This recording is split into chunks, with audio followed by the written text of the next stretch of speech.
আমাদের আন্দোলন গতিতে ছড়িয়ে যাচ্ছে নগর থেকে নগরে, মহানগর থেকে মহানগরে। আমাদের যে ব্লকেট, সেই ব্লকেটে আমরা অভূতপূর্ব সাড়া পেয়েছি। আজকে আমরা অনেক জায়গায় সমন্বয় করতে পারিনি, কিন্তু শিক্ষার্থীরা স্বতঃস্ফূর্তভাবে নেমে এসে তারা ব্লকেট কর্মসূচি পালন করেছে। আগামী দিনে এই ব্লকেট কর্মসূচি আরো ছড়িয়ে যাবে। আমরা বন্ধুগণ এতদিন আন্দোলন করে আজকে পর্যন্ত পুরো জাতির দৃষ্টি আকর্ষণ করতে পেরেছি। আমাদের প্রধানমন্ত্রী তিনিও এই বিষয়ে কথা বলেছেন, কিন্তু আমরা শ্রদ্ধার সাথে বলতে চাই যে গোটা সংস্কার আন্দোলন যে যৌক্তিকতা ছিল, সেই যৌক্তিকতা আমরা 18 সালেই প্রমাণ করেছি। সংবিধান অনুযায়ী নাগরিকের যে সুযোগের সমতার কথা বলা হয়েছে, আমরা কিন্তু সংবিধানের পক্ষে লড়াই করছি। বন্ধুগণ, আমাদেরকে আদালত দেখিয়ে লাভ নেই, আমরা আপনাদেরকে সংবিধান দেখাচ্ছি। তো বন্ধুগণ, প্রধানমন্ত্রী নিজেই সংসদে দাঁড়িয়ে আমাদের কোটা বাতিলের পক্ষে রায় দিয়েছিলেন। আমরা আশা করব এবারও তিনি শিক্ষার্থীদের পক্ষে, শিক্ষার্থীদের যে জনমত তার পক্ষে সংসদে দাঁড়িয়ে কোটা বৈষম্যের চূড়ান্ত সুরাহা আমাদেরকে দিবেন। বন্ধুগণ, আমরা একটি কথা বলতে চাই, বারবার আমাদেরকে বলা হচ্ছে যে আদালতের বিষয়, এবং আমরা কেন রাজপথে আছি, আমরা কেন অপেক্ষা করছি না, আমরা কতকাল অপেক্ষা করব? আমরা 50 বছর অপেক্ষা করেছি। আজকে 2018 সালের পরেও 5 বছর পরে, 6 বছর পরে আজকে হঠাৎ করে আবার সেই কোটা ফিরে আসছে। আজকে শিক্ষার্থীদের পিঠ দেওয়ালে ঠেকে গেছে। আজকে আমাদের কাছে আর কোনো অপশন নাই।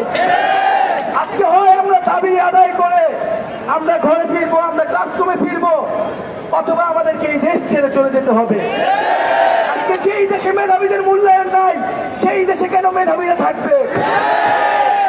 বন্ধুগণ, আমরা একটা কথা বলতে চাচ্ছি, যদি আমাদের দাবি পূরণ না হয়, অন্তত আমাদের একটি দাবি যাতে পূরণ করা হয়, সেটি হচ্ছে আমাদের কোনো দাবি যদি আপনাদের কাছে যৌক্তিক মনে না হয়, কোনো দাবি যদি মনে হয় আপনারা পূরণ করবেন না, তাহলে একটা দাবি পূরণ করবেন, যেটা হচ্ছে আপনারা 100% কোটা করে দেবেন।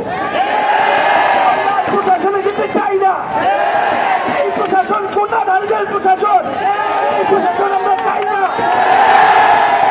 এখান থেকে কোটা বৈষম্য নিরসন হবে, নয় এটা কোটা ধারীদের দেশ, এটা ঘোষণা করতে হবে। বন্ধুগণ, এ পর্যায়ে আমরা আমাদের আগামীর কর্মসূচি ঘোষণা করছি।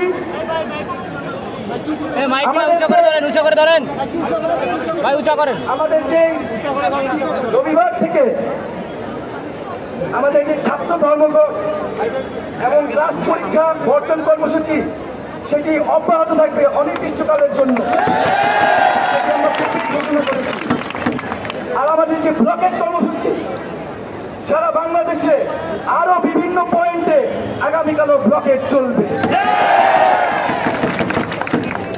আমরা আজকে শাহবাগ থেকে কারওয়ান বাজার পর্যন্ত গিয়েছি, আমরা আগামীকাল কিন্তু ফার্ম গেট পার হয়ে যাব।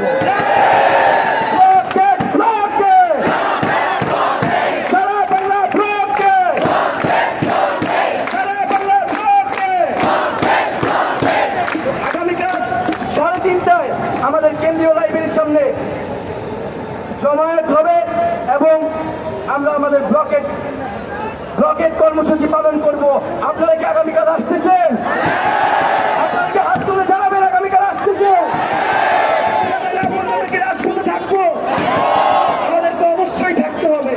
মনে করেছে আমরা ক্লান্ত হয়ে ফিরে যাব, কিন্তু আমাদের সেটাকে ভুল প্রমাণ করতেই হবে। 52-তে হারি নাই, 66-তে হারি নাই, 71-এ হারি নাই, 18 সালে হারি নাই, আমরা 24 সালেও হারবো না। সবাইকে ধন্যবাদ জানাচ্ছি। এবং আমাদের যে আজকে নারী শিক্ষার্থীরা যে সাহসিকতার পরিচয় দিচ্ছে, হল থেকে মিছিল নিয়ে আসছে, তাদের জন্য আমরা জোরদার করতালি জানাই। এবং 7 কলেজ সহ, আমরা ইডেন কলেজ সহ, বুয়েট সহ সবার কাছ থেকে আজকে প্রতিক্রিয়া পেয়েছে আমাদের পক্ষে। সবাইকে, সারা দেশের সকলকে যেখানে ব্লকেট কর্মসূচিতে অংশগ্রহণ করেছেন, সবাইকে ধন্যবাদ। সংবাদ, ফিচার ও অনুষ্ঠানের জন্য ভিজিট করুন সংবাদ প্রকাশের ওয়েবসাইট এবং যুক্ত থাকুন ফেসবুক পেজ ও ইউটিউব চ্যানেলের সঙ্গে।